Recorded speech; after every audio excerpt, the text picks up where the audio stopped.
Hello friends, welcome to clarity with Manas. So आज का video है mutual fund and real estate के बारे में। और इस वीडियो का पर्पस ये है कि आपको अगर म्यूचुअल फंड और रियल एस्टेट का कभी कंपैरिजन करना हो तो एक कंप्लीट क्लैरिटी मिल सके, जिससे आप समझ सकें कि क्या कंपैरिजन के पॉइंट्स हैं दोनों के, और क्या स्ट्रॉन्ग या वीक पॉइंट्स हैं, या फिर जो आजकल यूट्यूब पे फाइनेंशियल इन्फ्लुएंसर्स के काफी सारे वीडियोस आते हैं, वो इस तरीके से वीडियो बनाते हैं कि आपको लगेगा कि रियल एस्टेट तो किसी काम का ही नहीं है, real estate investments are very bad. और वो कुछ एक्सेल पे कैलकुलेशंस भी आपको दिखाएंगे पूरी करके, कि जिस तरीके से आपको दिखा देंगे कि कैसे real estate is very inferior compare to mutual funds या फिर इक्विटी, और आपको रियल एस्टेट में तो कभी जाना नहीं चाहिए, और एक इंटेलिजेंट इन्वेस्टर कभी भी रियल एस्टेट में जाएगा नहीं। और वो प्रॉपर कैलकुलेशंस के साथ एक्सेल में पूरा आपको कैलकुलेट करके बताएंगे कि कैसे ये बैड है इन्वेस्टमेंट, और कैसे रिटर्न्स बेकार हैं, और क्या क्या नुकसान है इसके। देखिए, मैं यहाँ पे कोई एक्सेल शेयर नहीं करने वाला, बट मैं आपको ये बताऊंगा, देखिए एक्सेल में जो कैलकुलेशन है वो तो कभी गलत होती नहीं है, एक्सेल कैलकुलेशन हमेशा सही करेगी, बट जो एजम्पशंस उस एक्सेल के अंदर डाली जाती हैं उसी में सारा खेल है। वो लोग आपको बोल बोल के कुछ एजम्पशंस उसमें डाल देंगे, और उस एजम्पशन से एक कैलकुलेशन करके दिखाएंगे, और सिर्फ एक तरफ की स्टोरी बताएंगे कि कैसे म्यूचुअल फंड्स बहुत अच्छे हैं और रियल एस्टेट एकदम खराब है। बट मैं आपको आज पूरी क्लैरिटी देना चाहता हूँ, अगर लास्ट तक आप ये वीडियो देखेंगे तो आप समझ पाएंगे कि कैसे रियल एस्टेट कंपेयर करता है म्यूचुअल फंड में। और मैं यहाँ पर ये बिल्कुल नहीं कह रहा कि म्यूचुअल फंड्स बेकार हैं और रियल एस्टेट बहुत अच्छे हैं और आपको कोई एक चीज हमेशा चूज करनी चाहिए, बट मैं जस्ट आपको क्लैरिटी देना चाहता हूँ कि जो रियल एस्टेट के बैड पॉइंट्स इन वीडियो से बताए जाते हैं, या जो बताया जाता है कि रियल एस्टेट किसी काम की नहीं है, उन सबको मैं एक एक करके काउंटर करने की कोशिश करूंगा, और होपफुली आपको ये वीडियो पसंद आएगा। और अगर आप लास्ट तक देखेंगे तो एक बोनस पॉइंट भी है आपके लिए कि कैसे आप रियल एस्टेट के थ्रू वेल्थ बनाने की जर्नी पे भी आगे बढ़ सकते हैं। तो देखिए, पहला पॉइंट तो है रिटर्न्स का ही। सबसे पहले रिटर्न से ही शुरू करते हैं, क्योंकि फेवरेट टॉपिक सबका है रिटर्न्स आज के टाइम में, कि मुझको रिटर्न कितना मिलेगा। ऑल्दो ये अलग बात है कि कितना भी रिटर्न मिल जाए ये इंपॉर्टेंट नहीं है, आप लाइफ में कहां पे रहे हैं ये ज्यादा इंपॉर्टेंट है। बट एनीवेज, रिटर्न की बात करते हैं तो म्यूचुअल फंड में आपको बताया जाएगा कि 12-14% हमेशा रिटर्न आ ही जाएगा। चलिए मान लेते हैं जो भी रिटर्न है 12% एक रिटर्न मान लेते हैं, बट जब भी रियल एस्टेट के रिटर्न बताए जाएंगे तो दो तरीके से बातें समझाई जाएंगी, और दोनों को कभी मिक्स नहीं किया जाएगा। कोई इन्फ्लुएंसर एक बात करेगा कभी एक वीडियो में, और दूसरे वीडियो में कभी दूसरी बात करेगा। एक आपको कोई बताएगा रेंटल यील्ड, तो बोल दिया जाएगा कि रेंटल यील्ड तो बहुत बेकार है रियल एस्टेट का। अगर आप अपार्टमेंट्स खरीद रहे हैं, फ्लैट्स खरीद रहे हैं, या कुछ भी रेंट पे चढ़ा रहे हैं, तो 1%, 1.5%, 2% ज्यादा रेंटल यील्ड तो इंडिया में कहीं मिलता ही नहीं है। और बाहर बहुत ज्यादा, कई बार बाहर की स्टोरी भी सुनाई जाएगी कि विदेशों में रेंटल यील्ड बहुत अच्छा होता है, और इंडिया में 1.5-2% से ज्यादा तो रेंटल यील्ड होता ही नहीं है। देखिए, इसमें पॉइंट ये है कि रेंटल यील्ड 1.5% भी होता है, 2% भी होता है, 2.5%, 3%, इवन 4% तक भी होता है। पॉइंट ये है कि अगर आप कोई बेकार सी प्रॉपर्टी चूज करेंगे, कोई बिल्डर फ्लोर कोई पुराने शहर में, या फिर दिल्ली की कोई ऐसी छोटी मोटी कॉलोनीज में, या आप अपने किसी छोटे शहर में देखेंगे, तो आपको 1%, 1.5%, इससे भी कम रेंटल यील्ड दिख सकता है। और जहां पर ब्लैक का पैसा ज्यादा चलता है जिन प्रॉपर्टीज में, वहां पर रेंटल यील्ड बहुत कम होते हैं। बट आप प्रॉपर अगर रेंटल यील्ड देखेंगे, देखिए नॉर्थ इंडिया में, दिल्ली, गुड़गांव में प्रॉपर जगह पे 2%, 2.5%, 3% तक रेंटल यील्ड, अगर आप ठीक ठाक टिकट साइज की प्रॉपर्टी में इन्वेस्ट करें। क्योंकि देखिए, अगर आप रेंटल यील्ड की बात कर रहे हैं तो आप इन्वेस्टमेंट की बात कर रहे हैं, और अगर रेंटल यील्ड के इन्वेस्टमेंट की बात करेंगे तो आप कंपेरेटिवली ठीक ठाक टिकट साइज में इन्वेस्ट करेंगे। बहुत बड़े टिकट साइज हो जाता है तो रेंटल यील्ड थोड़ी कम हो जाती है, बट अगर आप ठीक ठाक टिकट साइज में इन्वेस्ट करेंगे तो आपको इवन नॉर्थ इंडिया में भी आराम से 3% तक रेंटल यील्ड मिल सकता है। और अगर आप साउथ इंडिया या फिर वेस्ट में मुंबई पुणे की तरफ जाएंगे तो वहां पे थोड़े से और ज्यादा रेंटल यील्ड मिल जाते हैं, 3.5-4%। तो अगर आप इन्वेस्टमेंट के लिए ठीक ठाक प्रॉपर्टी देख रहे हैं तो आप 3% रेंटल यील्ड आराम से निकाल सकते हैं, जबकि ये लोग जब भी कैलकुलेशन करेंगे 1.5% रेंटल यील्ड से ही शुरू करेंगे। क्योंकि देखिए, म्यूचुअल फंड भी 12% जब आप बोल रहे हैं, तो आप एक ठीक ठाक म्यूचुअल फंड निफ्टी 50 किसी में लगा रहे हैं तो 12%, अगर आप बेकार इक्विटी में लगा रहे हैं, कोई बेकार स्टॉक्स ले रहे हैं, तो आपके रिटर्न भी उससे कम हो सकते हैं। तो अगर हम यहाँ पे लाइक टू लाइक ठीक ठाक प्रॉपर्टी कंपेयर करेंगे, जो किसी अच्छे बिल्डर की होगी और अच्छी क्वालिटी की होगी, और कोई उसमें ऐसे झोल जमाले नहीं होंगे, क्लीन प्रॉपर्टी होगी, तो 3% तक रेंटल यील्ड इज्यूम किया सकता है। दूसरा बात है प्रॉपर्टी अप्रिसिएशन। अभी होता क्या है कि या तो वो रेंटल यील्ड की बात करेंगे या प्रॉपर्टी अप्रिसिएशन की बात करेंगे, कभी दोनों को मिला के नहीं बताएंगे। तो एक तो कोई बोल देगा कि रेंटल यील्ड बहुत बेकार है, बहुत बेकार है, बहुत बेकार, या फिर कोई बोल देगा प्रॉपर्टी में अप्रिसिएशन तो होता नहीं है, अप्रिसिएशन तो 3-4-5% का है, इन्फ्लेशन जितना ही अप्रिसिएशन है। देखिए, जनरली जो प्रॉपर्टी है अगर वो बन के रेडी हो चुकी है तो उसका जो अप्रिसिएशन है वो जो इन्फ्लेशन चल रहा होता है, इकोनॉमी जिस हिसाब से ग्रो कर रही थी, उससे +1 और 2% आएगा। 2% प्लस आप मान के चलिए, तो अगर इन्फ्लेशन 4-5% का है तो 6-7% का रिटर्न आ सकता है। और इसमें मैं अंडर कंस्ट्रक्शन लेके नहीं चल रहा हूँ। अगर आपने अंडर कंस्ट्रक्शन लिया तो वहां पर रिस्क ऑफ एग्जीक्यूशन होता है और वहां पे आपको और ज्यादा रिटर्न आ सकता है। तो इन जनरल आप मान के चलिए प्रॉपर्टी में 3% रेंटल यील्ड और 6% का रिटर्न, 9% तक रिटर्न आ सकता है। ऑल्दो ये सुनने में अभी भी म्यूचुअल फंड से कम लगेगा, तो बट मेन खेल रिटर्न्स का प्रॉपर्टी में ये है कि आप लेवरेजिंग का यूज कर सकते हैं। अगर आप लेवरेजिंग का यूज करेंगे, कुछ लोन लेके प्रॉपर्टी लेंगे और रेंटल को उस लोन को ऑफसेट करने की पूरी कहानी को यूज करने की कोशिश करेंगे, तो आपके जो ये यील्ड्स है 9% से बढ़ के 11-12% तक हो सकते हैं। अब यहाँ पर मैंने इवन अंडर कंस्ट्रक्शन का फैक्टर ऐड नहीं किया, उससे ये रिटर्न्स और ज्यादा बढ़ सकते हैं। देखिए बेसिकली ओवरऑल कहने का पॉइंट ये है कि अगर आप ठीक ठाक प्रॉपर्टी में इन्वेस्ट करेंगे, अगर आप ready to move in type कोई चीज लेंगे और लेवरेजिंग का यूज करेंगे, तो आप 11-12% तक रिटर्न ले सकते हैं, जो म्यूचुअल फंड के आसपास है। और अगर आप अंडर कंस्ट्रक्शन में घुसेंगे विद सम एग्जीक्यूशन रिस्क, तो आपके रिटर्न 14-15% तक भी हो सकते हैं। अगर आप rental yields, leveraging plus appreciation तीनों को ऐड करेंगे, तो जो प्रॉपर्टी के रिटर्न्स हैं, रियल एस्टेट के रिटर्न्स हैं, अपार्टमेंट्स के इन्वेस्ट करने के रिटर्न्स हैं, वो म्यूचुअल फंड के आसपास आराम से पहुंच सकते हैं। अब इसमें ऑब्वियसली अगर आप कोई कचरा प्रॉपर्टी की बात करेंगे तो इसमें ऐसे रिटर्न नहीं होंगे, बट म्यूचुअल फंड भी बेकार हो सकते हैं, शेयर्स भी बेकार हो सकते हैं। तो अगर आप ठीक ठाक नॉर्मल सी अपनी रिसर्च करके ठीक ठाक तरीके से लेंगे, जितने लेवल की रिसर्च आप म्यूचुअल फंड इन्वेस्ट करने के लेते हैं, तो आप ये सिमिलर रिटर्न्स फाइंड कर सकते हैं। तो ये पहला पॉइंट था रिटर्न्स का। अब देखिए एक्सेल कैलकुलेशन में अगर कोई 1.5% रिटर्न रेंटल यील्ड दिखाएगा, तो ऑब्वियसली उसके रिटर्न्स कम ही दिखाई देंगे आपको। अगर आप प्रॉपर्टी को अपने पास रखेंगे तो पता है कितना पैसा मेंटेनेंस में चला जाता है, प्रॉपर्टी टैक्स में चला जाता है, सारा रिटर्न रेंटल तो इसी में निकल जाता है। ऐसा आपको शो किया जाएगा। और जिन लोगों ने कभी भी प्रॉपर्टी खरीदी नहीं है या रेंट पे चढ़ाई नहीं है, वो हो सकता है इन कहानियों को बिलीव भी कर लें।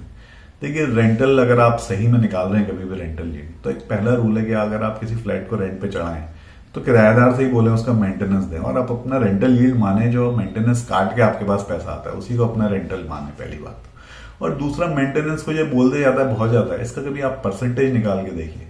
अगर आप नॉर्मल अपार्टमेंट्स गुड़गांव नोएडा में रह रहे हैं, अगर 1 करोड़ का कोई अपार्टमेंट है मान लीजिए, तो आप लोग भी रहते होंगे, 5,000 महीने से ज्यादा रेंट मेंटेनेंस नहीं होती है। कोई 2 करोड़ का अपार्टमेंट है तो मैक्सिमम 10,000 12,000 मेंटेनेंस होगी। आप परसेंटेज में निकाल लीजिए कितना आता है, 0.5 0.6 0.7% से ज्यादा नहीं आएगा। और ये मेंटेनेंस भी मैं थोड़ा हायर साइड की बता रहा हूँ। 2 करोड़ के फ्लैट्स में 7-8 हजार मेंटेनेंस वाले भी होते हैं मंथ के। तो मेंटेनेंस कभी भी 0.5 0.6 0.7% से ज्यादा नहीं आएगी, या 0.4 भी आ जाती कई बार, मान लीजिए मैक्सिमम 1% आ गई। बट अगर आप म्यूचुअल फंड में इन्वेस्ट कर रहे हैं तो एक पॉइंट होता है एक्सपेंस रेशियो, वो भी आप कैलकुलेट करिए कभी। एक्सपेंस रेशियो मतलब ये है कि जो म्यूचुअल फंड मैनेज कर रहा है वो कितने पैसे ले रहा है।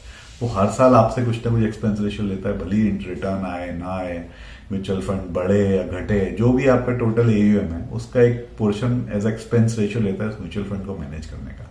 और वो भी बड़े आराम से 0.3 0.4 0.5% तक होता है। मिनिमम टू मिनिमम 0.3 तो होता ही होता है। तो जिस तरीके से म्यूचुअल फंड के जो NAV होते हैं, एक्सपेंस रेशियो निकाल के बताए जाते हैं, इसी तरीके से आप भी अपना रेंटल यील्ड मेंटेनेंस निकाल के बताइए। और ये जो मेंटेनेंस है इसको मान लीजिए कि रख रखाव में, प्रॉपर्टी को मेंटेन करने में लग रही है। क्योंकि देखिए जिस तरीके से म्यूचुअल फंड वाला पैसे लेता है उस म्यूचुअल फंड को मेंटेन रखने के, कौन सा स्टॉक रखना है नहीं रखना है, वो आपकी मेंटेनेंस भी किसी न किसी फिजिकल चीज में जा रही है।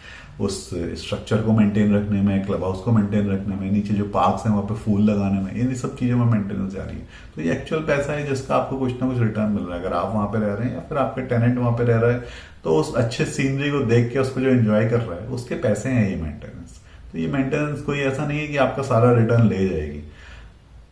जो आपका मंथली रेंटल होगा उसका एक छोटा सा पोर्शन ही होगा, या जो आपका प्रॉपर्टी का प्राइस होगा उसका एक छोटा सा पोर्शन ही होगा। और टैक्सेस कितने कम है ये आप सभी लोग जानते हैं। जिन लोगों के पास घर है वो जानते हैं कि कुछ भी नहीं है परसेंटेज, 0.000% भी नहीं होंगे आज के टाइम पे। जो होम के टैक्सेस होते हैं, हाउस टैक्स होते हैं जो म्युनिसिपल कॉर्पोरेशन लेती है, इट इज मिनिस्कल कंपेयर टू जो आपका होम का जो रेट है। तो आप मेंटेनेंस को हमेशा एक्सपेंस रेशियो से कंपेयर करिए और एक्चुअल वैल्यूज पर बात करिए। ऐसा मत देखिए अरे मेंटेनेंस तो सारी टेनेंट जो सारे रेंटल तो मेंटेनेंस नहीं चले जाता है, ऐसा कभी भी होता नहीं। जिस किसी ने भी घर खरीदा और रेंट पे दिया है वो जानता है कि मेंटेनेंस कितना है और रेंट कितना है। देखिए इसके बाद तीसरा पॉइंट आता है जो एक्चुअली बहुत करेक्ट भी है। बोला जाता है कि real estate is very liquid, आसानी से आप एकदम से बेच नहीं सकते। जबकि म्यूचुअल फंड अगर आप एक बटन दबा के बेच सकते हैं। अगर आपको पैसा चाहिए तो अब आज बेच दीजिए, 2 दिन बाद आपके अकाउंट में पैसा आ जाएगा, which is actually very correct. और ये बिल्कुल भी गलत नहीं है कि real estate is very liquid. But यहाँ पे आप ये देखिए कि इलिक्विड होना क्या बहुत बुरी बात है या कहीं अच्छी बात भी हो सकती है। अगर आपको एकदम से पैसा चाहिए इमोशनल तरीके से, आप कोई ट्रिप पे घूमने जा रहे हैं, आपका मन किया यार गाड़ी खरीद लूं, कुछ नया टीवी खरीद लूं, अपग्रेड कर लूं किसी चीज में, आप एकदम से इमोशनल तरीके से अपना म्यूचुअल फंड बेच सकते हैं। 2 दिन बाद आपके पास पैसा आ जाएंगे और वो चीज आप खरीद लेंगे। हो सकता है उसको आपकी जरूरत हो कि ना हो। तो ये इमोशनल बाइंग बड़ी आसानी से म्यूचुअल फंड हो जाती है, ये आपकी कंपाउंडिंग को रोक देती है। जबकि रियल एस्टेट में आसानी से आप बेच नहीं सकते। अगर आपका एकदम से मन करेगा तब आप बेच नहीं सकते। और ऐसा भी नहीं है कि आप छोटा सा एक रूम बेच दें, कोई बाथरूम अलग से बेच दें, पार्शियल बेच दें रियल एस्टेट को, ये पॉसिबल नहीं है। ये भी एक बुराई बताई जाती है रियल एस्टेट की। देखिए ये भी कोई बुराई है कि अच्छाई है, ये आप पे डिपेंड करता है। क्योंकि अगर आप होल्ड करके रखना चाहते हैं लॉन्ग टर्म तक तो ये अच्छी बात है। आप एकदम से कोई पोर्शन बेच नहीं सकते, आपकी कंपाउंडिंग आधे रास्ते में रुकेगी नहीं। और इस टाइप की चीजें आपको खरीदनी है तो आपको पैसे कमाने अपनी रेगुलर इनकम से खरीदनी होगी। आप रेंटल्स के जो कैश फ्लो है उसको थोड़ा बहुत यूज करिए, अपनी जो नॉर्मल सैलरी है या बिजनेस इनकम है उसको यूज करिए। आपको अपनी इन्वेस्टमेंट बेच के ये खर्चे क्यों करने हैं?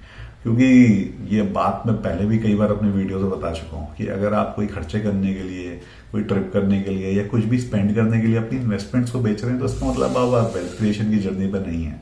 आप एक नॉर्मल मिडिल क्लास टाइप जीवन जी रहे हैं। और इस तरीके से आप म्यूचुअल फंड कर सकते हैं। अगर आपको हर 2-4 साल में कुछ खर्चे करने के लिए म्यूचुअल फंड बेचने हैं तो आपके लिए म्यूचुअल फंड ही बढ़िया है। बट वो म्यूचुअल फंड भी कभी आपकी वेल्थ क्रिएशन नहीं कर पाएगा। वेल्थ क्रिएशन के लिए म्यूचुअल फंड को भी लॉन्ग टर्म होल्ड करना होता है, इन्वेस्ट करते रहना होता है और अपने जो नॉर्मल खर्चे हैं वो अपनी रेगुलर इनकम से निकालनी होती है। बट होता क्या है कि म्यूचुअल फंड क्योंकि इजीली लिक्विड होते हैं और आप बेच सकते हैं तो लोग उनको जल्दी से बेच सकते हैं। वहीं प्रॉपर्टी में क्या होता है, आप आसानी से बेच नहीं सकते। एक बार आपने खरीद ली तो आप अपनी एसआईपी को एक ईएमआई की तरह समझ लीजिए और कभी उसको बेचिए मत। और आप बेच पाएंगे भी नहीं उसको आसानी से। आपकी बीवी आपको नहीं बेचने देगी अगर आप कभी बेचने की भी जरूरत सोचेंगे। और अगर कोई बहुत बड़ी इमरजेंसी आ गई जिंदगी में, कुछ ऐसा हो गया कि आपको बेचना ही पड़ रहा है, तो आप जिस रेट पे, कोई मेडिकल इमरजेंसी आ गई है, बहुत बड़ी जिंदगी में कुछ ऐसी चीज आ गई है कि आपकी लाइफ ऊपर से नीचे हो गई है और आपको अपनी इन्वेस्टमेंट बेचनी ही पड़ रही है, तो आप प्रॉपर्टी को भी बेच सकते हैं। जो भी रेट मार्केट में चल रहा है 5% 10% नीचे करके बेचिए, आपकी प्रॉपर्टी जल्दी से 1 महीने के अंदर बिक जाएगी। और 5% 10% नुकसान में तो आपको बेचना ही पड़ेगा। अगर आपकी लाइफ में कुछ इमरजेंसी वगैरह आपको बेचना ही बेचना है। अगर आपको बहुत बड़े 20-30 लाख के शेयर भी बेचने होंगे किसी स्मॉल कैप कंपनी के, आप एकदम से बेचेंगे तो उनके रेट डाउन होके निकलेंगे। क्योंकि कोई इमरजेंसी है तो डेस्परेट है आदमी, तो उसको थोड़ा सा नुकसान लेके ही बेचना होता है पैसे लेने के लिए। तो ये पॉइंट था लिक्विड और इनलिक्विड का। आई एम श्योर आप समझ गए होंगे इनलिक्विड होना हमेशा ही नुकसानदायक नहीं है, इसके बहुत सारे फायदे भी हैं। और एज ए इन्वेस्टमेंट जर्नी तो हमेशा इन्वेस्टमेंट्स इनलिक्विड ही होने चाहिए क्योंकि they are not meant for your regular खर्चे या रेगुलर स्पेंडिंग। तो देखिए एक और पॉइंट है जो इंट्यूटिवली थोड़ा सा आपको शायद इतनी आसानी से समझ में ना आए, बट अगर ये पॉइंट आपको क्लियर हो गया तो प्लीज कमेंट करिए और लाइक करिए नीचे, क्योंकि ये थोड़ा सा यूनिक पॉइंट है। देखिए होता क्या है, कई बार इन्फ्लुएंसर्स आपको बोलेंगे कि आप अभी घर मत खरीदिए, इन्वेस्ट करिए। इन्वेस्ट करके कुछ साल बाद घर खरीद लीजिएगा, जब आप अभी म्यूचुअल फंड में पैसे बढ़ाइए या फिर आप अपने सेविंग्स को बढ़ाइए और घर खरीद लीजिए 5-10 साल बाद जब आपके पास और पैसे हो जाएंगे। तो देखिए इसमें होता क्या है कि जो आपकी सेविंग्स हैं या जो आपका म्यूचुअल फंड है, हो सकता है वो प्रॉपर्टी से थोड़ा ज्यादा अप्रिशिएट कर रहा हो सकता है आप अपनी इन्वेस्टमेंट्स को 10-12% पे ग्रो कर लें और हो सकता है प्रॉपर्टी 7-8-9% पे ही ग्रो करे। और फिर आपको लग सकता है कि यार बेटर है कि मैं पहले इन्वेस्ट कर लूं और प्रॉपर्टी बाद में खरीद लूंगा। बट होता क्या है कि जो आपकी सेविंग्स है it is a very small portion compare to property कितने की आ रही है। क्योंकि प्रॉपर्टी तो आपको लेनी है होम लोन पे। मान लीजिए 1 करोड़ की कोई प्रॉपर्टी है, आपके पास अभी 20 लाख 25 लाख रुपए है या 30 लाख रुपीज है, बाकी आपको होम लोन लेना है। अब आप सोचते हैं 30 लाख अभी नहीं लगाता हूँ, मैं 5 साल तक इस 30 लाख को ग्रो कर लेता हूँ। हो सकता है इस 30 लाख को आप 12% पे ग्रो कर लें। बट जो प्रॉपर्टी है वो 1 करोड़ की है, वो 1 करोड़ की प्रॉपर्टी अगर 8% पे भी ग्रो करेगी ना, तो आप 30 लाख को 12% पे ग्रो करके भी कभी भी उस 1 करोड़ को कैश नहीं कर पाएंगे। और वो जो गैप है आपका वाइडन होता रहेगा। ये गैप वाइडन होने से जो आपको होम लोन लेना है वो हमेशा बढ़ता ही रहेगा और आपकी हो सकता है होम लोन लेने की कैपेसिटी भी बढ़ जाए 10-15 साल बाद। बट होम लोन की भी एक टाइम लिमिट है, जब आपकी सैलरी यहाँ पे जाके खत्म हो जाएगी, जब आप रिटायर हो जाएंगे, उससे आगे तक का तो आपको होम लोन मिल नहीं सकता। तो अगर आज की आपकी 30 साल की एज है और आपको 20 साल का होम लोन लेना है और अगर आप 5 साल सोचेंगे कि 5-10 साल में पैसे सेव कर लेता हूँ, अपनी सैलरी बढ़ाता हूँ, फिर घर खरीदूंगा, आप देखेंगे 5-10 साल बाद आपकी सैलरी भरी 10-12% से बढ़ जाए, आपकी सेविंग्स भी 12-13% से बढ़ जाए, बट वो घर भी 7-8-9% से बढ़ गया होगा और वो घर का रेट इतना बड़ा बेस होगा कि अगर आपको आज 20 साल का लोन लेना पड़ रहा है अपनी सैलरी पे, तो आज से 5 साल 10 साल बाद भी आप जब खरीदेंगे तब भी आपको 20 साल का ही लोन लेना पड़ेगा। ऐसा नहीं है कि आप अपनी सैलरी को या अपनी इन्वेस्टमेंट्स को इतना बढ़ा लेंगे कि आप उस गैप को स्मॉल कर सके। ये मैं आपको एक्सेल में कैलकुलेशन करके नहीं दिखा रहा हूँ, बट आप खुद से एक्सेल में कैलकुलेट करके देखिए। एक एग्जांपल लीजिए, 1 करोड़ का घर है, 20 लाख आपके पास अभी है और 80 लाख का आपको लोन लेना है, और आप 10 साल तक मान लीजिए वो घर बढ़ता है 8-9% से, और आपकी 20 लाख की जो सेविंग्स है वो बढ़ती हैं 10-12% से, और आपकी सैलरी है कुछ 25-30 लाख, वो भी आप मान लीजिए 8-10%, 12% से बढ़ती है। तो आप आज का सिनेरियो देखिए और आज से 10 साल बाद का सिनेरियो देखिए कि कितनी आपकी सेविंग है, कितना ये गैप वाइडन हुआ, कम हुआ, और अपनी सैलरी से कितने गुना आपको होम लोन आज लेना पड़ रहा है और आज से 10 साल बाद लेना पड़ेगा। सिचुएशन मोर और लेस सेम ही रहेगी, क्योंकि देखिए प्रॉपर्टी 10 साल में कितनी बढ़ेगी ये कोई नहीं जानता, सैलरी कितनी बढ़ेगी ये भी कोई नहीं जानता, बट अल्टीमेटली ये सारी चीजें ना इकोनॉमी से लिंक्ड है। अगर प्रॉपर्टी ज्यादा, सैलरी आपकी ज्यादा बढ़ेगी, इकोनॉमी अच्छा कर रही है, सैलरी ज्यादा बढ़ेगी, इकोनॉमी अच्छा कर रही है, तो प्रॉपर्टी भी ज्यादा बढ़ेगी, क्योंकि इकोनॉमी अच्छा करने पर प्रॉपर्टी भी बढ़ती है। और अगर प्रॉपर्टी ज्यादा नहीं बढ़ेगी क्योंकि इकोनॉमी ने अच्छा नहीं किया, तो आपकी सैलरी भी एक्चुअली 10 साल में उतनी नहीं बढ़ेगी, क्योंकि ये सारी चीजें अल्टीमेटली देश कैसा कर रहा है, इकोनॉमी कैसी कर रही है, कैसी कंडीशन है, इन्हीं सब चीजों पर लिंक्ड है और मोर और लेस सेम तरीके से बढ़ती है। तो आज की जो सारी कैलकुलेशन है ना, 5 साल 10 साल बाद भी वही मोर और लेस वैलिड रहती है। तो आपको कोई बहुत ज्यादा फायदा या नुकसान नहीं होने वाला। हाँ, नुकसान एक बस ये हो सकता है कि आज आप 20 साल का लोन आसानी से ले सकते हैं, 40 साल की एज पे 20 साल का लोन लेने वक्त आपको और सोचना पड़ेगा, 30 साल की एज में आप 20 साल का लोन ले सकते हैं। तो ये जो पॉइंट है ना कि मैं बाद में ले लूंगा, ये आप थोड़ा सा एक्सेल में खुद से ढंग से कैलकुलेट करके देखेंगे तो आप रियलाइज करेंगे कि बाद में लेना हो सकता है उतना फायदेमंद ना हो। एक लास्ट पॉइंट है जो फ्लैट्स और अपार्टमेंट्स के बारे में काफी बोला जाता है कि भाई फ्लैट्स और अपार्टमेंट्स की जो कंस्ट्रक्शन है वो तो हम वैल्यू हमेशा डिप्रिशिएट करते हैं। अगर आप कोई फ्लैट अपार्टमेंट्स खरीद रहे हैं तो आपका एक मेजर पोर्शन उसकी कंस्ट्रक्शन कॉस्ट में जाता है और लैंड ओनरशिप बहुत छोटी सी होती है, और जनरली टाइम के साथ कंस्ट्रक्शन की कॉस्ट तो डिप्रिशिएट ही होती है और लैंड की कॉस्ट सिर्फ एप्रिशिएट होती है। और लैंड क्योंकि आपके टोटल इन्वेस्टमेंट का बहुत कम होगा उस फ्लैट को जब आप खरीदेंगे, तो आपका एप्रिसिएशन बहुत कम होगा। अगर 20 साल में आपका कंस्ट्रक्शन डिप्रिशिएट होता रहेगा और लैंड डिप्रिशिएट होगा, हो सकता है 20 साल बाद आपको कुछ रिटर्न ही ना मिले। ये सुनने में बहुत इंटेलिजेंट लगता है और बहुत ही सही लगता है और लॉजिकल भी लगता है कि यार कंस्ट्रक्शन तो डिप्रिशिएट ही होगी टाइम के साथ, बट आप प्रैक्टिकली इसको देखिए। अगर ऐसा होता तो 20 साल में कोई भी फ्लैट अप्रिशिएट नहीं किया होता। आप अपने आसपास देखिए, अब तो एनसीआर में भी 15 साल 20 साल काफी अपार्टमेंट्स हो चुके हैं। क्या 20 साल पुराने अपार्टमेंट्स अप्रिशिएट नहीं कर रहे हैं? क्या 20 साल पुराने अपार्टमेंट्स के आज के रेट वही हैं जो 20 साल पहले थे? किसी भी टाइप के हाई राइज अपार्टमेंट्स, ऐसा है क्या? कहीं भी ऐसा है नहीं।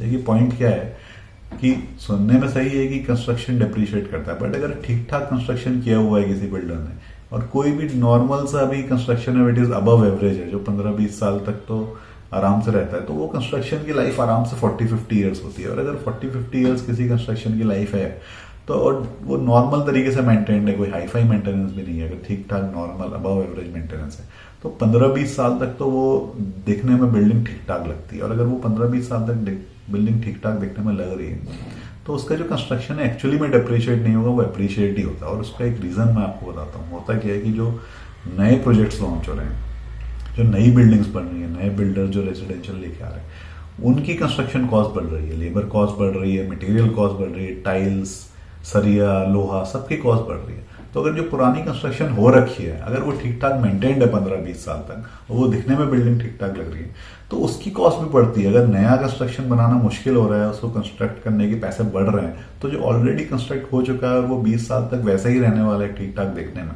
तो जब तक वो देखने में एकदम बेकार नहीं हो जाता, कंस्ट्रक्शन खराब नहीं हो जाती बहुत देखने में, तब तक उसकी वैल्यू अप्रिशिएट ही करती है। क्योंकि जो नए लॉन्चेस है वो उसकी वैल्यू अप्रिशिएट कराते हैं। जब नए लॉन्च उससे 20% ज्यादा पर होगा, आदमी को लगेगा यार ये पुराना वाला चलो 5% 10% महंगा भी मिल रहा है तो उसको मैं ले लेता हूँ, नया वाला तो बहुत महंगा मिल रहा है।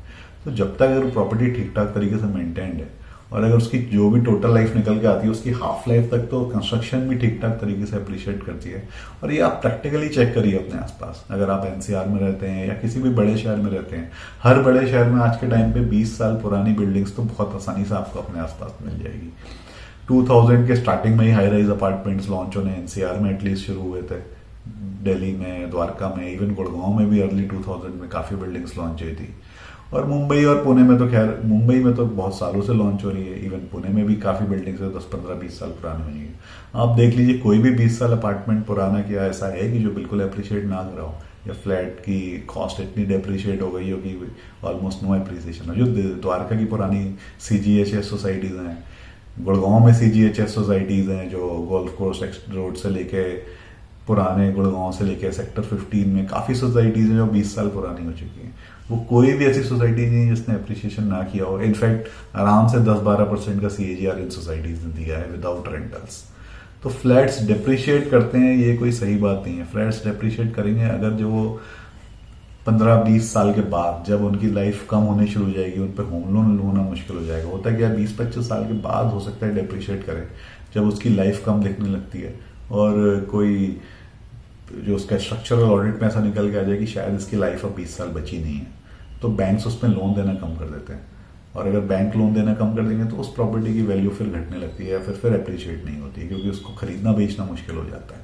और आज के टाइम पे जो आज कंस्ट्रक्शंस हो रही हैं, नए तरीके की जो माइवन कंस्ट्रक्शन हो रही है, इनकी लाइफ तो और ज़्यादा है। तो इनकी लाइफ तो क्लेम किया जा रहा है 100 ईयर्स, बट 100 ईयर्स ना भी हो तो ये 20 की जगह 30 ईयर्स तक तो कम से कम डेप्रिशिएट नहीं होने वाली।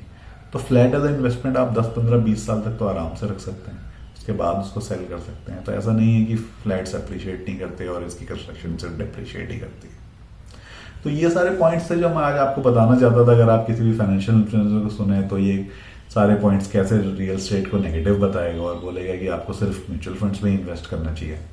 बट ऐसा नहीं है कि रियल एस्टेट के और पॉइंट्स नहीं है, कुछ और पॉइंट्स मैं आपको एक्चुअली में नेगेटिव पॉइंट्स रियल एस्टेट के बताना चाहता हूँ। देखिए, रियल एस्टेट ट्रांजेक्शन्स में पैसे थोड़े ज़्यादा लगते हैं। अगर आप प्रॉपर्टी को खरीदेंगे बेचेंगे तो उसमें स्टैम्प ड्यूटी देंगे, ब्रोकरेज देंगे, which is slightly more than mutual fund और इक्विटी।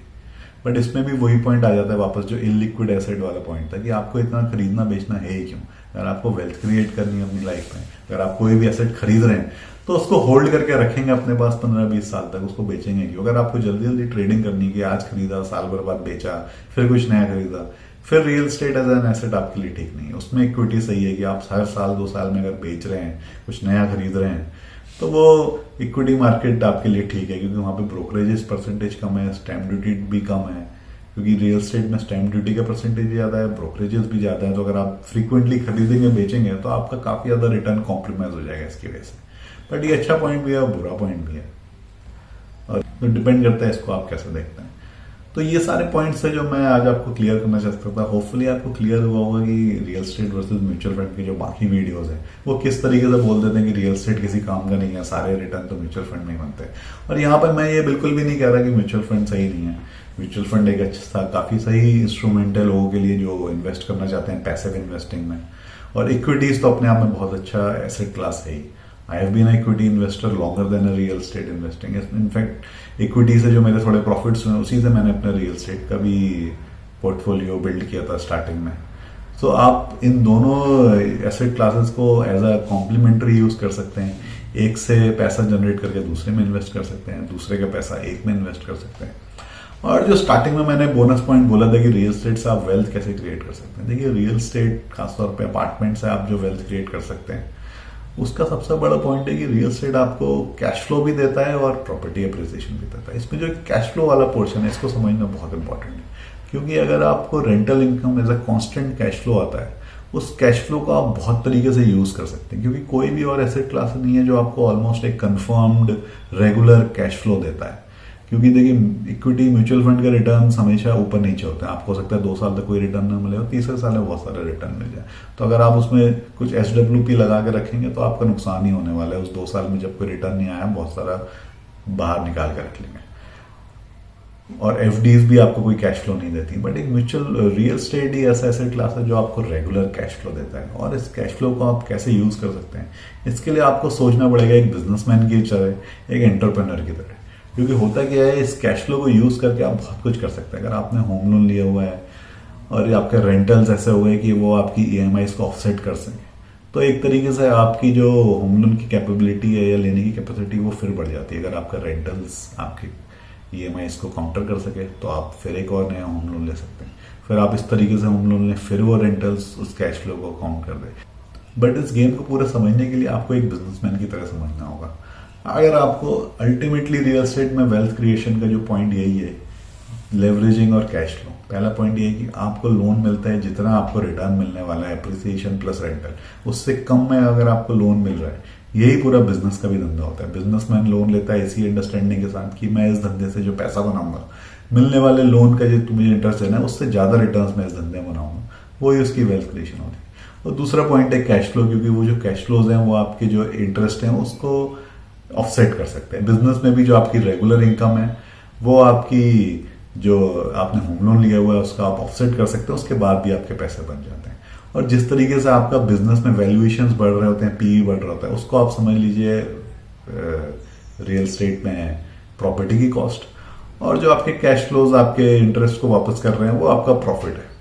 तो आपका प्रॉफिट भले ही ना हो, अगर शुरू में आपके के सारे रेंटल्स चले जाएं इंटरेस्ट देने में, तब भी अगर आपका वैल्यूएशन बढ़ रहा है तो आपकी नेटवर्थ तो बढ़ रही है ना। इस चीज को अगर आपको और ढंग से समझना है तो आप मेरा व्हाट्सएप का नंबर नीचे दिया हुआ है, उस पर मुझे कांटेक्ट कर सकते हैं।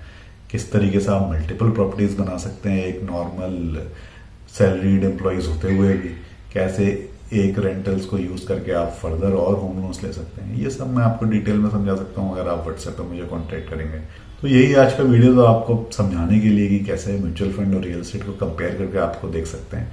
इस चैनल पे आपको रियल एस्टेट, इक्विटी, हर चीज के बारे में मिलेगा। और ये देखिए चैनल थोड़ा सा यूनिक है, जनरली हर चैनल या तो रियल एस्टेट के बारे में डिटेल में बात करता है या इक्विटी के बारे में, बट इस चैनल में मैं रियल एस्टेट की भी पूरी डिटेल में बात कर रहा हूँ और इक्विटी की भी बात कर रहा हूँ, कंपनीज की एनालिसिस, शेयर मार्केट की एनालिसिस और रियल एस्टेट में एनालिसिस, कैसे आप इन्वेस्टमेंट कर सकते हैं। दोनों तरीके का कंटेंट आपको मिल जाएगा।